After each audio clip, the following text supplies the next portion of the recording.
Virginie Calmels. Et donc, elle est vice-présidente déléguée de notre parti, première adjointe du maire de Bordeaux, et elle vient du monde de l'entreprise, de ce monde qui quelquefois a fait défaut dans nos élections. Elle rapporte beaucoup de sang neuf et de souffle nouveau. Virginie Calmels.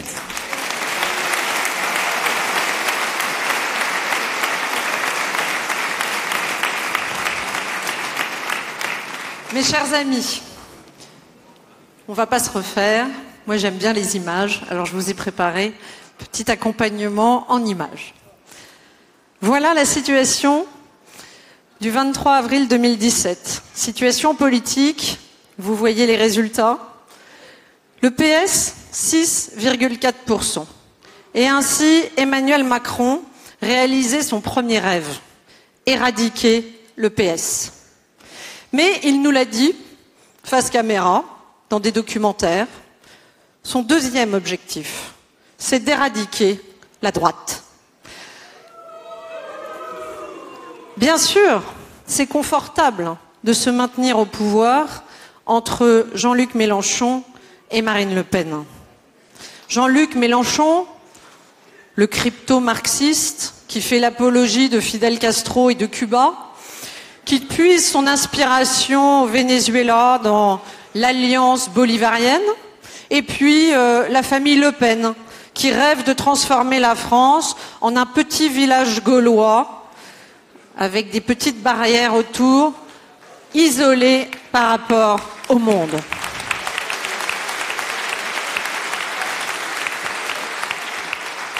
Alors on entend beaucoup de gens nous expliquer qu'on aurait des atomes crochus avec le Front National, qu'on aurait une proximité avec le Front National.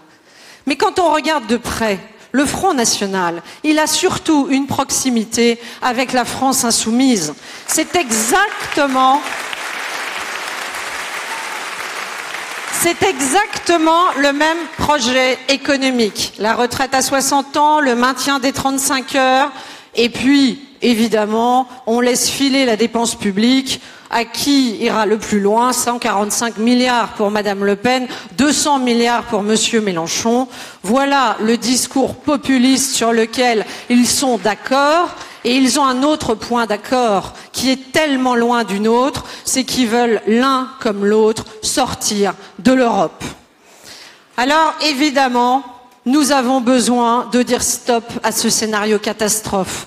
Se retrouver à devoir choisir entre Mélenchon et Le Pen. Rappelez-vous, mes chers amis, combien avons-nous été en France en 2017 à avoir peur de devoir choisir entre Mélenchon et Le Pen, entre la peste et le choléra. Alors oui, la droite doit se reconstruire et c'est pour ça aujourd'hui que nous sommes réunis.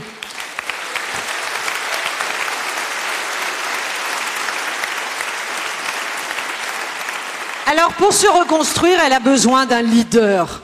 Elle a besoin d'un leader incontesté. 100 000 militants ont voté. 74% des suffrages se sont portés sur notre président. Et ce président, c'est Laurent Wauquiez.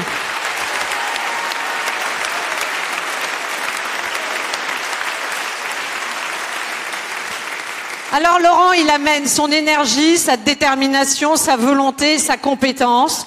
Et puis, il a voulu s'entourer d'une équipe. Une équipe de renouvellement, ils sont tous ici présents, une équipe jeune, une équipe paritaire, une équipe plurielle, une équipe avec toutes les sensibilités, une équipe qui est fière de porter derrière Laurent cette reconstruction de la droite.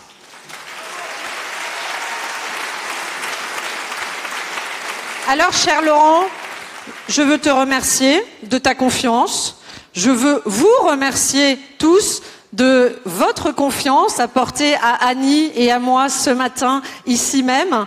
Et puis, je veux vous dire que moi, j'ai toujours voté à droite.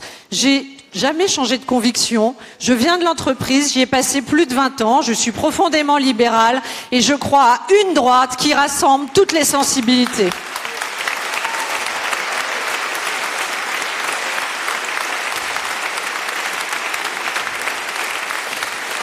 Et puis on a la chance d'avoir aussi des talents et des talents complémentaires. Jean Leonetti, le président de notre Conseil national. Éric Ciotti, le président de notre Commission nationale d'investiture.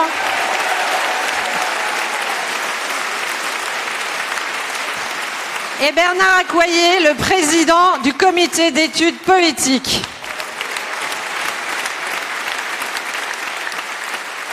Nous avons aussi la chance de pouvoir nous appuyer sur des personnes de sagesse et d'expérience. Je pense bien sûr au président du Sénat, Gérard Larcher, ici présent.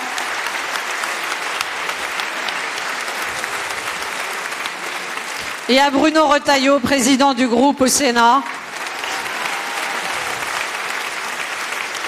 Et je pense bien sûr à Christian Jacob, le président du groupe à l'Assemblée nationale.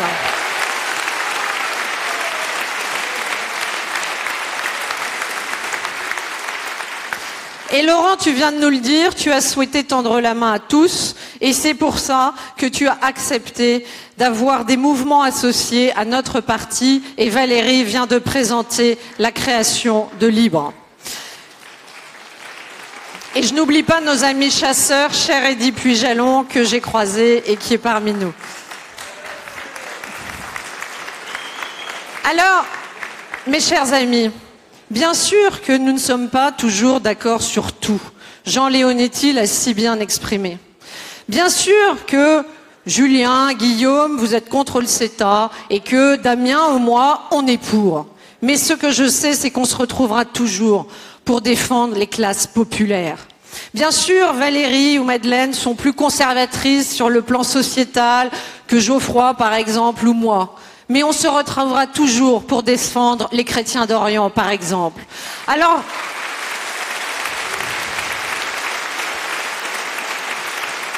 Alors moi, je crois à la richesse de ce débat. Je crois au respect entre les individus. Cette équipe, elle fonctionne bien, elle s'entend bien, elle a un chef, il tranchera quand il y aura besoin de trancher. Mais moi, je vous le dis, on sera capable de se mettre d'accord parce que notre socle de valeurs, c'est ce qui nous unit. Et ce socle de valeurs, personne ne peut nous le prendre. C'est notre fondement, c'est notre ciment. Et c'est ça la force de notre parti.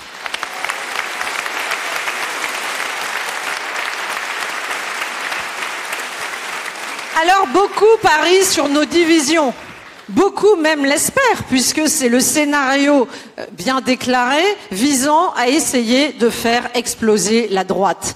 On n'a pas envie de tomber dans ce piège grossier de l'explosion de la droite et des divisions.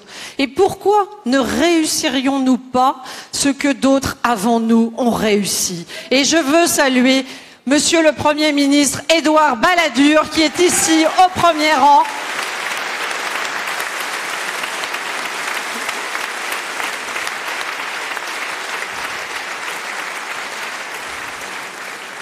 Monsieur le Premier ministre, sur ces photos, vous êtes entouré de Jacques Chirac et d'Alain Madelin. On retrouve Charles Pasqua ou Philippe Séguin.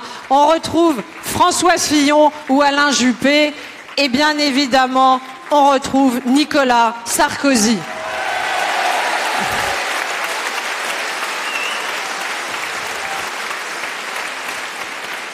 Et je n'oublierai pas celle qui était toute jeune, qui nous a précédés, à toutes ces femmes qui sont ici et qui sont fières de la parité aujourd'hui, mais il y a eu des femmes de combat et qui étaient bien seules sur la photo et je veux saluer Michèle Alliot-Marie.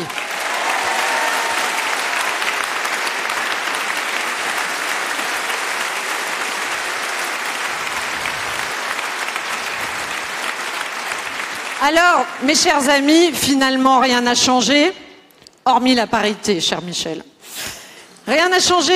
Les gaullistes sociaux, les libéraux, les conservateurs, la droite forte, la droite humaniste. Comme tu le disais si bien, Laurent, il n'y a pas de droite molle, de droite dure, il y a une seule droite et c'est la nôtre.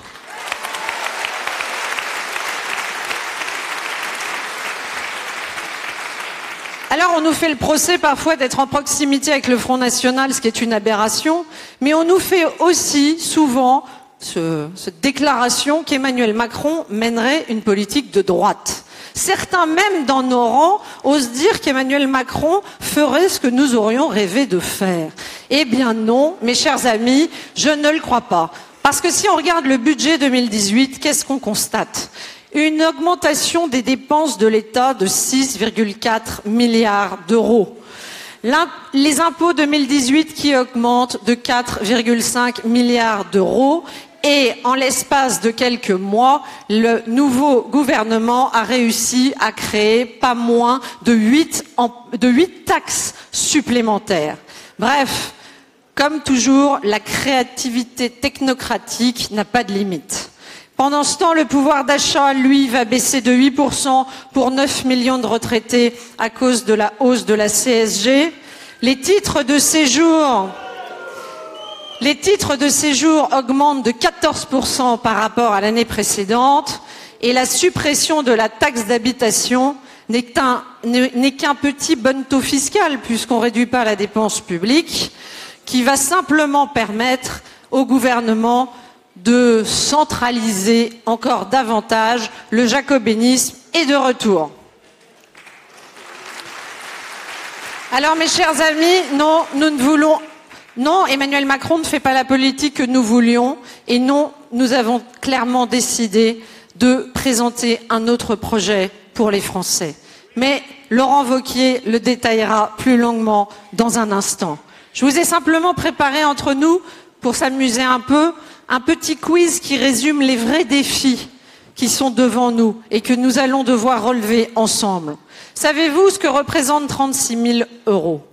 36 000 euros, c'est le poids de la dette pour chaque nouveau-né en France sur ses épaules. 3 451 000, c'est le nombre de demandeurs d'emploi en catégorie A, qui est resté stable alors que nous avons une croissance d'1,9%. Nous sommes les parents pauvres de l'Europe en matière de chômage. 22,6%. C'est un taux qui nous fait froid dans le dos parce que c'est le taux de chômage des jeunes. C'est un taux qui a augmenté, là encore, de 0,9% en 6 mois. C'est ça les résultats du gouvernement, c'est ça la promesse de mettre nos jeunes au travail. Voilà les sujets dont la droite va devoir s'emparer pour proposer une autre voie.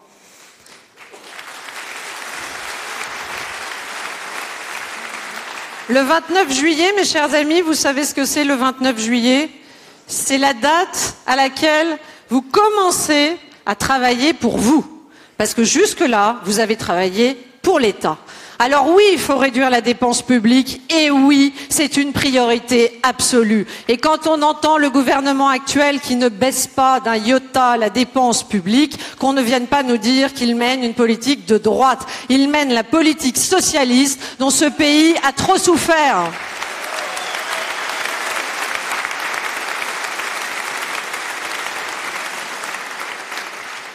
« 262 000, ça vous savez ce que c'est le nombre de titres de séjour qui ont été délivrés l'année dernière. Un record, comme tu l'as dit, cher Laurent, jeudi, dans cette très brillante émission, un record depuis 40 ans. Bien sûr que notre pays doit s'enorgueillir de pouvoir être une terre d'asile pour des réfugiés politiques en grande détresse. Mais il est temps de réguler notre immigration et ça, c'est malheureusement un des défis importants du XXIe siècle. Le défi migratoire est devant nous et le gouvernement ferme les yeux pour ne pas traiter un problème majeur pour notre pays.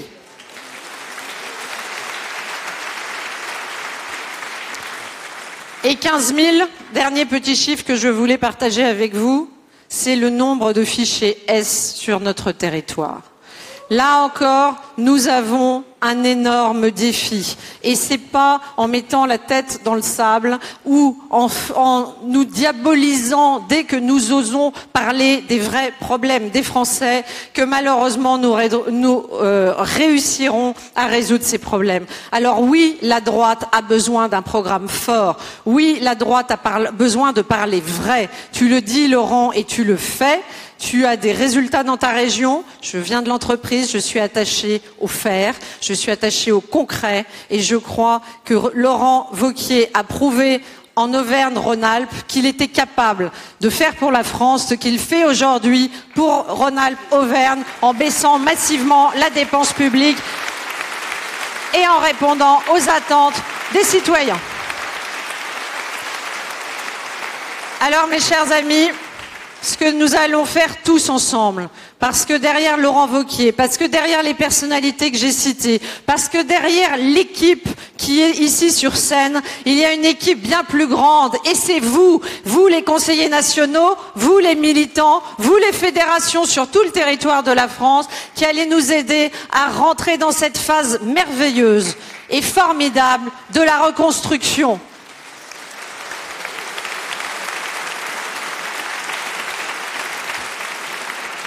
Alors, mes chers amis, c'est sûr que ça va être long. On a une bonne année déjà devant nous, et ça va être l'enjeu de 2018, celui de la reconstruction. Mais on vous le promet, on est tous ici réunis pour que 2019 et 2020, ce soient les années de la reconquête pour les européennes et pour les municipales. Vive la République, vive les Républicains!